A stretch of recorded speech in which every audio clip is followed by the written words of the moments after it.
सभी कुंभ राशि के भाई बहनों का हार्दिक अभिनंदन। आज हम जानने वाले हैं राहु के माया से कैसे मुक्ति मिलेगी, कैसे इस राहु के दुष्प्रभाव से बचते हुए हम सफलता के श्रेष्ठ मुकाम को प्राप्त कर पाते हैं।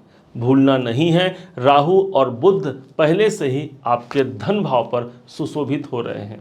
लेकिन यदि हम राहु के प्रभाव से पीड़ित हैं, यदि आर्थिक मामले हमारे सुलझ नहीं रहे हैं, यदि किसी कारण से हमारे कौटुंबिक जीवन भी परेशान हैं, यदि किसी न किसी कारण को लेकर के हम मानसिक अशांतियों से जूझ रहे हैं, तो हाँ, ये समय हो सकता है आपके कैरियर में, आपके आर्थिक पक्ष में एक विशेष शुभ बदलाव का। कैसे होगा समझिएगा। आज 14 मार्च सन 2024 का दिन है और आज सुबह दोपहर के समय 12:38 को एक घर आगे पहुंच जाएंगे भगवान सूर्य, जो अभी तक स्वयं कुंभ राशि पर ही इनका गोचर चल रहा था। जैसे ही भगवान सूर्य पहुंचते हैं द्वितीय भाव पर, यह स्थान है धन का, पैसों से जुड़े हुए कामनाएं हमारे सिद्ध होंगे। लेकिन भाई एक प्रश्न हो सकता है आपके मन में कि राहु और सूर्य का कॉम्बिनेशन तो ग्रहण योग लगाता है, फिर इसका अच्छा प्रभाव कैसे मिलेगा? तो बड़े ध्यान से समझिएगा। जब आपके घर कोई राजा आए, कोई एक बड़ा अधिकारी आए, तो हम क्या करते हैं? उठ करके उनको वंदन करते हैं, उनको प्रणाम करते हैं, एक आसन पर विराजमान कराते हैं। ठीक इसी प्रकार से सूर्य के आगमन पर बुध देव उठ करके उनका सत्कार करेंगे। लेकिन राहु को ये पसंद नहीं, राहु के शत्रु होते हैं सूर्य, इसलिए राहु न चाहते हुए भी लेकिन उठना तो पड़ेगा और सूर्य का सम्मान करना पड़ेगा, क्योंकि राजा को सम्मान तो करना ही पड़ेगा। और इन 9 ग्रहों के राजा भी होते हैं भगवान सूर्य। तो राहु के अंदर ये भावना रहेगी कि कैसे मैं इसको प्रताड़ित करूं। लेकिन चूंकि राहु अभी सामने आकर के उन्हें प्रसन्न करने की भांति एक स्वांग रचाएगा, एक स्वांगी ग्रह है राहु, आप सब जानते हैं।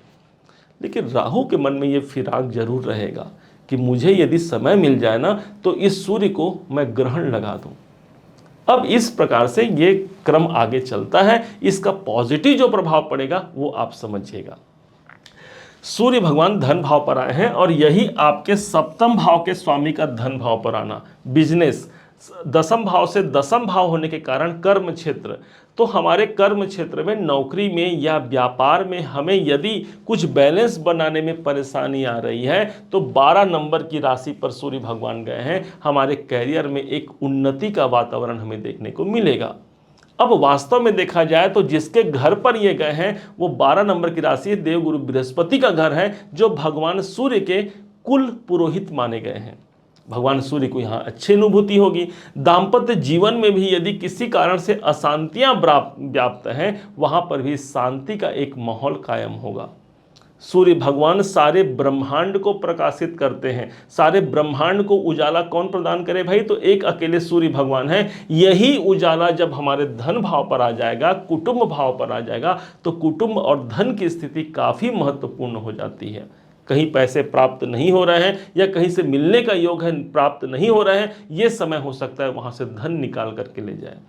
क्योंकि यही स्थान हमारी वाणी का होता है, बातचीत का होता है, जहां पर सूर्य आ रहे हैं। इसका मतलब भी यही आप समझिए, सूर्य के अंदर ओज है, एक राजा की प्रकार एक वाणी है। आपके वाणी में भी एक मधुरता और एक ओज उत्पन्न होगा, जिससे आप अपना कार्य कर सकते हैं। किसी व्यक्ति को आप प्रभाव में अपने ले सकते हैं। ये एक प्रभाव होगा जो सूर्य आपके धन भाव पर उपस्थित होंगे। लेकिन अभी पूरा खेल बचा हुआ है।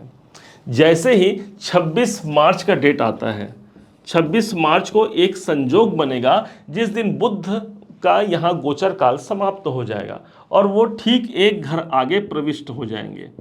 उनका कार्यकाल समाप्त होगा, इस घर पे दूसरे घर पर एक घर आगे आ गए। अब यहाँ पर बच जाते हैं सूर्य और राहु। अब बुध का प्रभाव ये होगा भाई, कुंभ राशि के लिए बुध देवता इनके पंचमाधिपति बनते हैं, प्रबल योग कारक ग्रहों में आते हैं आपके लिए बुध। इस हिसाब से देखा जाए तो भाग्य उन्नति के लिए एक अच्छा संयोग होगा, क्योंकि तीसरे घर पर आकर के बुध की दृष्टि पड़ेगी आपके भाग्य पर। कोई अच्छा परिवर्तन निकाल करके ये बुध आपको दे जाते हैं। दूसरे तरफ से देखा जाए तो अब इस भाव पर मात्र राहु और सूर्य बच गए। राहु और सूर्य 2 ही ग्रह बच गए। अब सूर्य एक प्रकाश है तो राहु है अंधकार। अब किसी न किसी कारण से राहु के मन में रहेगा कि मैं कैसे अंधकार कायम करूं। डेट भी आता है 8 अप्रैल सन 2024 का समय, जिस दिन रात्रि के ठीक 9:12 का वह टाइम होगा जिस टाइम पर राहु सूर्य को ग्रहण लगा जाएगा। और ये ग्रहण की अवधि, ये ग्रहण का खेल कम से कम कोई कम नहीं होगा, 4 घंटे 25 मिनट का ये योग होगा, जिस टाइम पर भगवान सूर्य पीड़ित होंगे, इनकी अवस्था अच्छी नहीं होगी। प्रभाव 8 तारीख को ये ग्रहण लगेगा।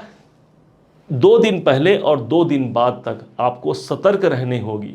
किस मामले को लेकर के? तो भाई द्वितीय भाव पर है, दूसरे घर पर है, कोई पैसों से जुड़े हुए कोई मामले हैं तो वहाँ पर सतर्क रहना है। किसी को पैसा नहीं देना है, या पैसे से संबंधित कोई भी डिसीजन है, बड़े सोच विचार के आपको करने की आवश्यकता रहेगी। इन 4-5 दिनों में 2 दिन पहले 2 दिन बाद तक का समय रहेगा। अब कैसे इस समय को हम बेहतर परिणाम में ला सकते हैं, कैसे अपने जीवन को इसी टाइम पर श्रेष्ठ बना सकते हैं, तो ध्यान दीजिएगा। ये पूरे 1 महीने का समय 14 मार्च से लेकर के 13 अप्रैल तक का समय राहु के जो प्रभाव, दुष्प्रभाव है, उससे आपको मुक्त कराएगा। लेकिन दूसरी तरफ इन 5 दिनों में या पूरे इस 1 महीने में आप जगत जननी जगदम्बा की आराधना जरूर कीजिएगा, क्योंकि वही एक ऐसी देवी है जिनसे राहु डरता है। उनका पाठ, श्री दुर्गा सप्तशती का पाठ आप कर सकते हैं, किसी एक अध्याय का भी पाठ आप कर सकते हैं। कीलक हो गया, सिद्ध कुंजिका स्तोत्र, कवच हो गया, इनमें से कोई भी पाठ आप कर सकते हैं। आपको यहाँ पर सफलता की जागृति 100% यहाँ पर प्राप्त होती है। यदि आपको पाठ करते नहीं बनता है तो उस स्थिति में नवार्ण मंत्र का पाठ कीजिए। छोटा सा मंत्र है लेकिन है बड़ा प्रभावी। ओम ऐं ह्रीं क्लीं चामुंडायै विच्चे, ये 9 अक्षर का मंत्र है, इसीलिए इसे नवार्ण मंत्र कहा जाता है। माँ जगदीश्वरी को प्रसन्न करने का इससे बड़ा एक शुभ मंत्र नहीं होगा। और वहाँ जब माता जी को हमने प्रसन्न किया, अर्थात ये राहु हमारा नतमस्तक होकर के हमारे जीवन में एक शुभता का संचार करेगा। आपने सुना होगा कि जो शिव शक्ति के उपासक होते हैं उस पर राहु का दुष्प्रभाव नहीं पड़ता। राहु बड़ा ही समझदार ग्रह माना गया है, क्योंकि इनके पास सिर्फ ऊपर का हिस्सा है ना, इस हिसाब से समझदारी इनमें बहुत है। एक तरफ तो मृत्यु के देवता भगवान शिव शंकर जी की आराधना करके उनके मुंडमाल में ये सुशोभित हो गए, तो दूसरी तरफ सारे देवताओं की शक्ति स्वरूपा जो जगदम्बा है उनको प्रसन्न कर लिया। इस कारण से हमें भी इस समय पर माता जी से जुड़ना चाहिए, उनकी कृपा प्राप्ति करना चाहिए। याद रखिएगा, ये धन भाव पर ये संयोग बन रहा है। आर्थिक मामलों को लेकर के कोई भी परेशानी चल रही है, वहाँ पर एक शुभत्व की स्थिति प्राप्त जरूर होती है। इन दोनों ग्रहों की दृष्टि जब अष्टम भाव पर पड़ रही है तो अष्टम भाव हमारे जीवन में परिवर्तन का होता है। परिवर्तन निकल करके सामने आएगा, कोई भाग्य उन्नति, अशुभ परिवर्तन। कारण यह है कि राजा है ना, तो राजा के पास हट होता है, और राजा के हट को कोई भी प्रजा स्वीकार जरूर करता है, उसे टाल नहीं सकता।